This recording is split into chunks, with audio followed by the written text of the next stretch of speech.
Welcome to Sputnik, orbiting the world with me, George Galloway. And me, Gayatri. In 1944, the Allies and the Greek partisans liberated the country from Nazi occupation.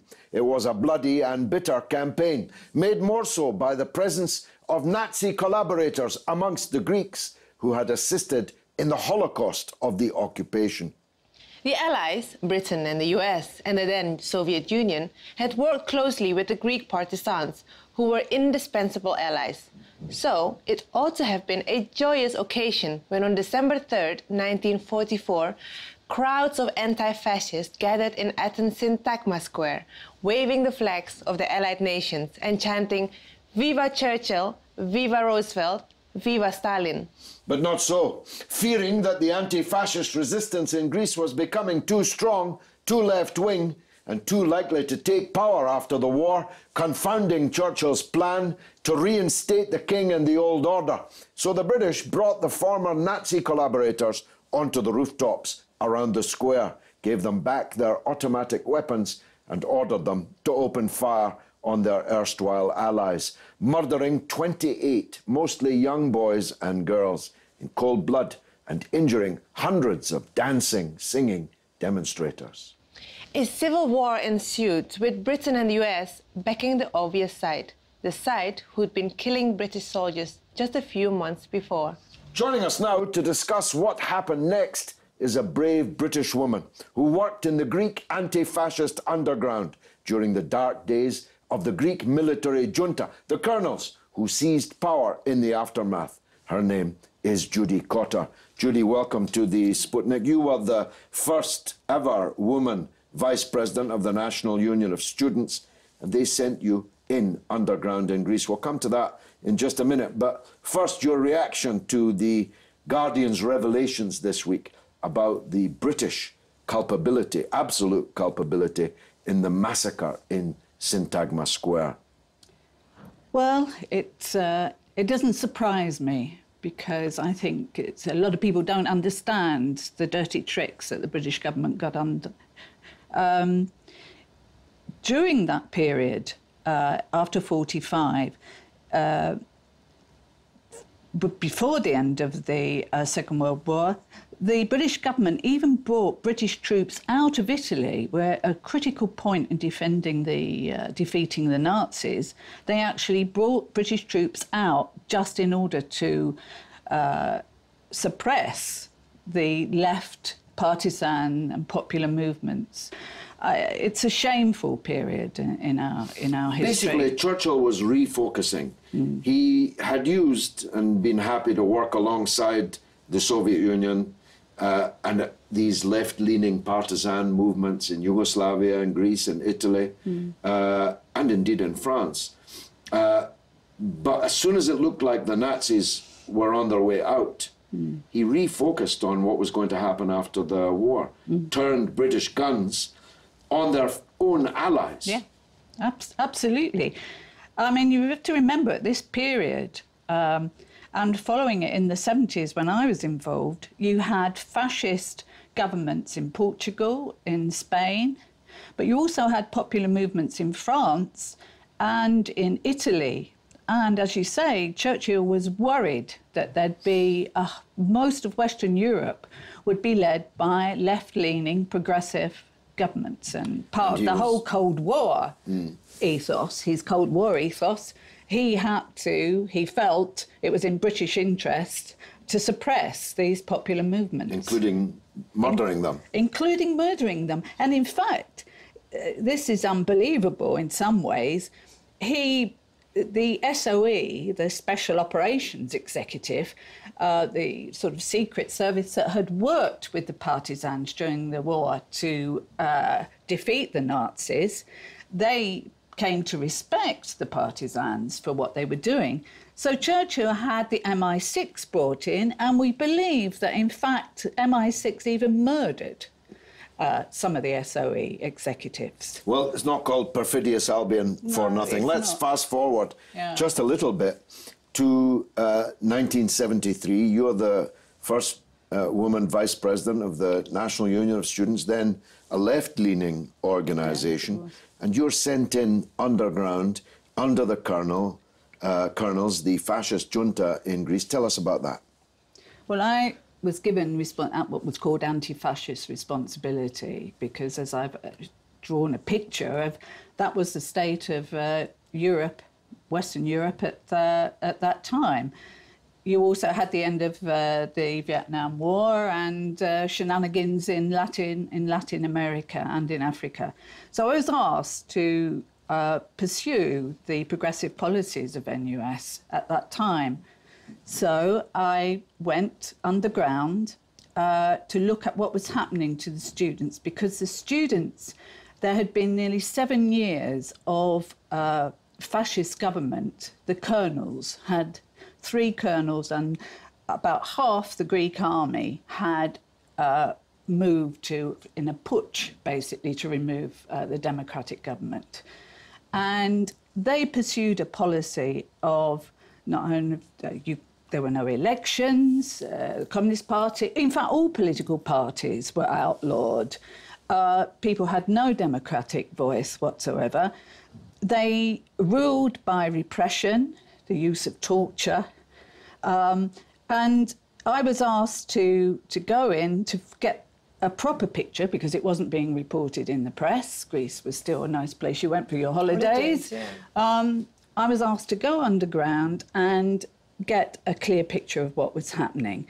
And I did. Alongside me was a woman, Mary Kaufman, who'd been a prosecutor in the Nuremberg trials, American woman. She was looking at what was happening to women and trade unionists who were also being tortured. I remember one day, the first part of my time there, I was sort of underground. The British Embassy, the American Embassy knew nothing about what we were doing. This was to protect the people that we were trying to talk to find out. And in that first 3 weeks, I met up with the families of students who were being kept in these interrogation and torture centres. And there was one particular torture centre in the centre of Athens. You wouldn't have believed that's what it was. It wasn't even a police station. And opposite it was a cafe. And I would go and wait in the cafe, and when the coast was clear, I would step out to the back, sit amongst all the bottles, and the parents of the students would come in and talk to me, show me the bloody clothes of their sons and daughters, and tell me about what was going on. And what I learnt about the tortures was quite horrific. Electric shock treatments, rape, other sexual abuse, water deprivation, food deprivation, pulling the fingernails out. It was just horrific. After about 3 weeks, when I had got enough information, there was, although hundreds were being kept in detention centres, torture centres, I focused on about 120, and then 12 of the leaders who I understood were close to death's door. And I took a chance. I think I was young, I was in my 20s, and I thought I was untouchable. I can't believe I did this now, but I waited to try to get into one of the torture centres because as people who are involved in Amnesty International and other organisations know that if the torturers know that people outside it can make a life and death difference to what is going on. Luckily, I turned up at a day when Barakos, who was one of the colonels, was outside giving a press interview to the world's press. And so I used the opportunity to start calling out the names of the students who I knew were inside and being tortured. And I actually managed, because they were aghast, in the chaos that followed, to get myself in and call out the names. The lesson of all of this, surely, is not just perfidious Albion and the disgraceful role that it played after the imminent defeat of fascism, played a great role in the defeat of fascism, then turned its guns on the enemies of fascism, and continues to cause wreckage and carnage throughout the world. But also that brave people who stand up and take the side of the oppressed can have an impact. 1 year after your mission, I'm not suggesting you brought it about, the junta fell and democracy returned to Greece. That's the message, isn't it? Yeah, it is the message that progressive movements in Britain, students, the trade union movement, organisations like Amnesty International and so on, their voice was being heard and getting stronger about this when they got the information about what was going on, and the British Foreign Office and the powers that be. It was no longer in their interest necessarily to support such crude fascist leadership. And that was a lesson right the way through the 70s, you know. The United States couldn't defeat the Vietnamese. And one of the factors in that was not just the struggle of the Vietnamese people themselves, but people around the world were saying, no, we don't want to be a part of this, and the US got to withdraw. And similarly, and you know, when I look back at it at that time, everywhere you looked, Britain's dirty tricks department, their fingerprints were on everything. But getting rid of progressive leaders in Iraq and Iran, later on, US involvement in Chile, even in Africa, in Ghana, getting rid of the Nkrumah progressive government. And the murder of Lumumba and movement. In Congo. You seemed fearless at the time. Did you not fear for your own life? And how was your own security? Not really, but the real fearless ones were, of course, those students and women and trade union leaders who were imprisoned and being tortured at the times. They were the ones who were fearless. Judy Cotter, thank you very much. Coming up after the break, if you're black, you better not show up on the street in Ferguson, Missouri, or anywhere else in America, it's beginning to seem. The killing fields of Barack Obama's urban America, with black civil rights leader Lee Jasper, right after this.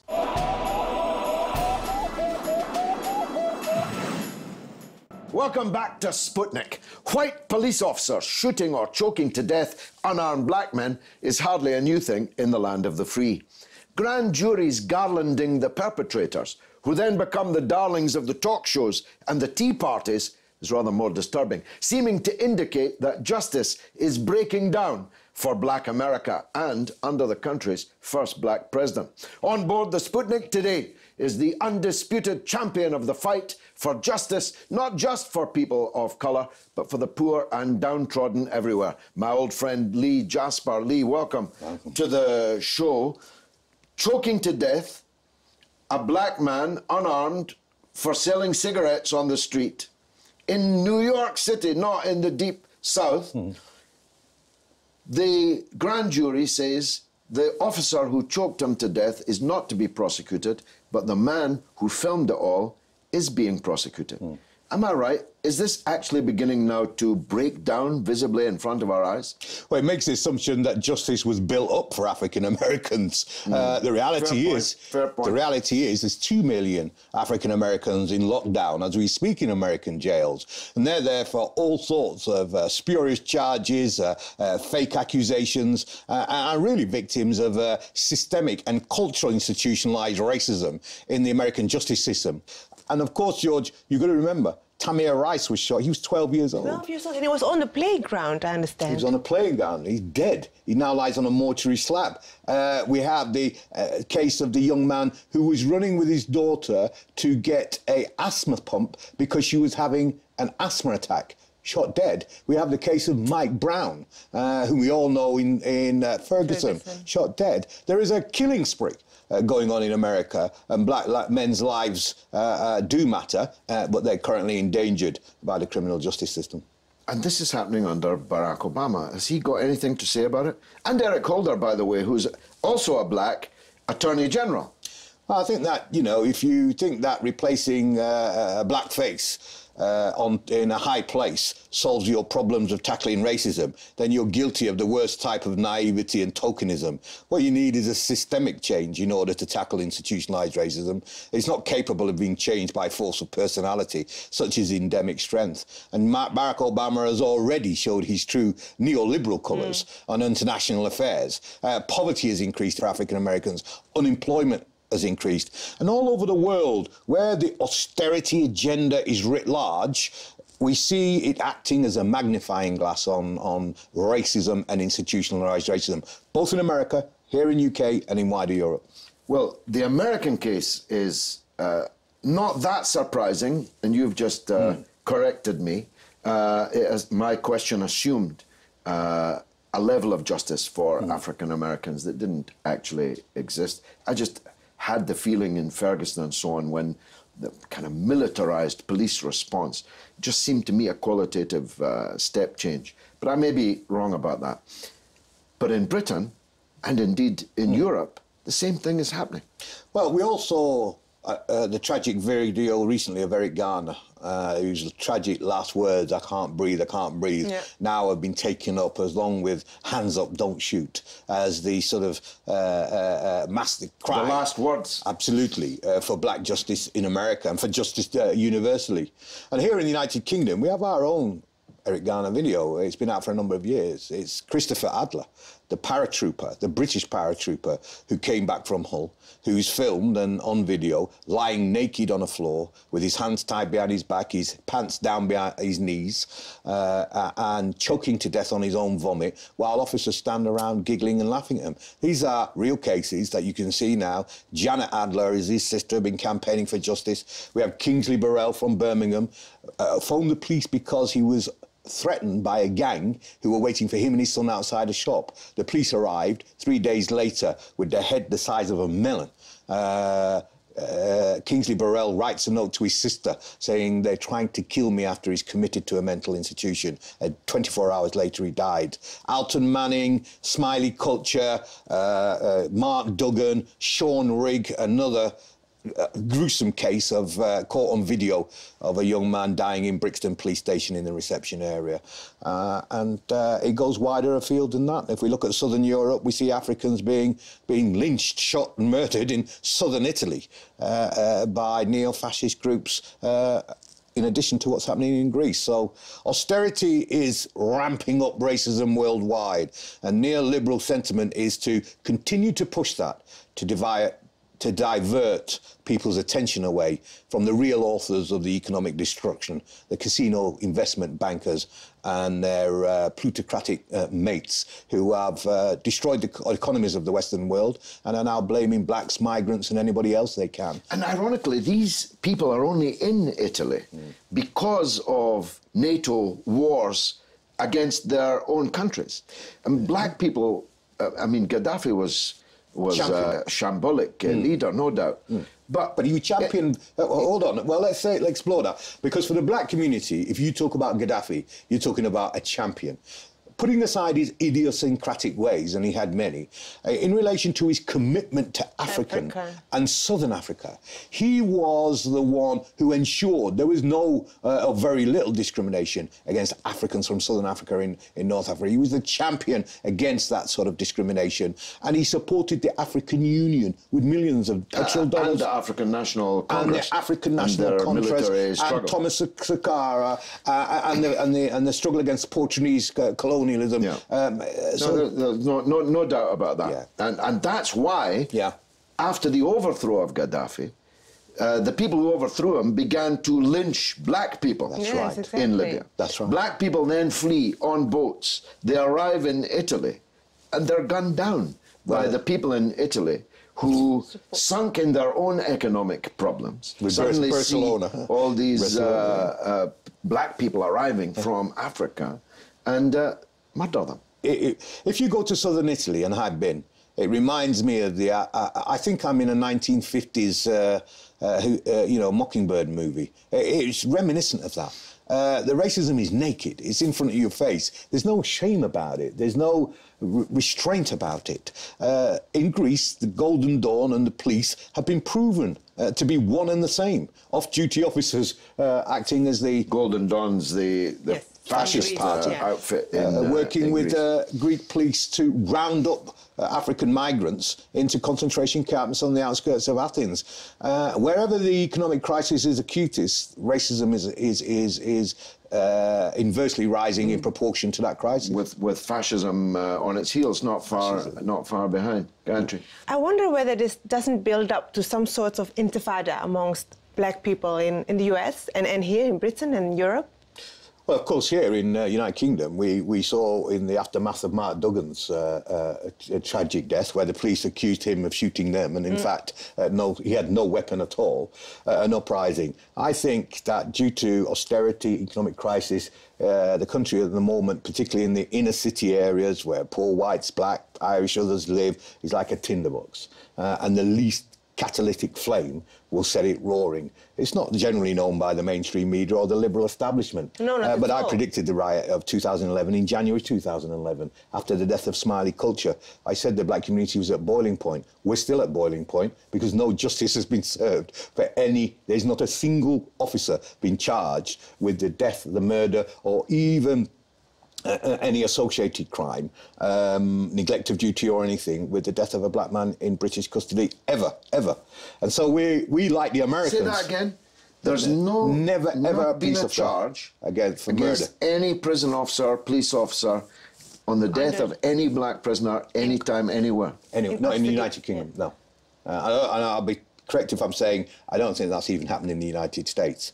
And there are 13 cases in the United Kingdom history that have been put before a jury. And even with compelling evidence, the jury always sides with the police. That's exactly what happened in the grand jury.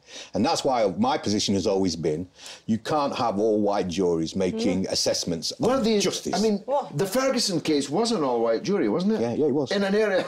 New York. New York. Yes. Well, it is extraordinary, I must say, in Missouri. But it's more extraordinary in New York. New York City, yeah. Absolutely. And the choking to death of this black man on camera. How could that not lead to charges? Well, it's actually almost, if it weren't for the fact we're talking about the death of a man, it would be laughable. It's like a joke that it's there on camera. The police officers are choking the man to death for selling cigarettes on the street. But nobody gets charged. Except the one who's filming it. Except the guy who films it. Well, I mean... He's under arrest. You try and make sense of racism and it'll leave you as confused, angry and incensed as it does the black community. Because it makes no sense. Because racism, as a thought process, is a mental illness that makes no sense. And so there's no understanding the injustice that happened to Eric Gardner. And that's why you've seen the roads in New York blocked, people on the street. Next Wednesday, we're trying to organise a public meeting here, an international solidarity meeting for the victims of police brutality worldwide, in solidarity here and abroad. Racism makes no sense. It never has done. And that's why you need systemic legislation.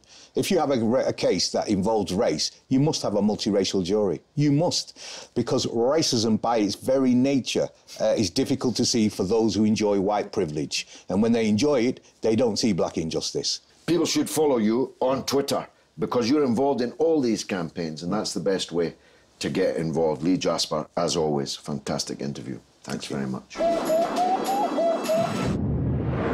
And now it's your turn to tell us what you think through the portals of social media. What's rattling, Gayatri? Well, many people, including myself, didn't know about the history of Athens in 1944.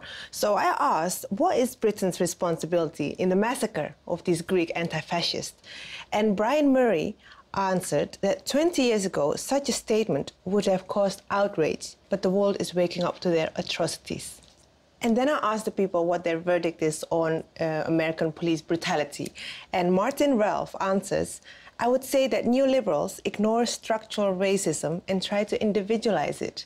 Rachel Devoy adds that actually racism hasn't re-emerged. It more likely has never left. True, but as Lee pointed out, when the economy collapses, when there's economic depression, the indigenous or white population turns its guns on the other rather than the people who've caused the collapse of the economy. It's clear statistics, actually, yeah? You just have to... You can directly correlate them on a graph. Well, that's all for this week. Which, alas, means that's the end of the show. You can keep in touch with us on Twitter at @RT_Sputnik, and on Facebook you can like us on Sputnik on Russia Today. It's goodbye from me, Gayatri. And from me, George Galloway. It's been marvellous.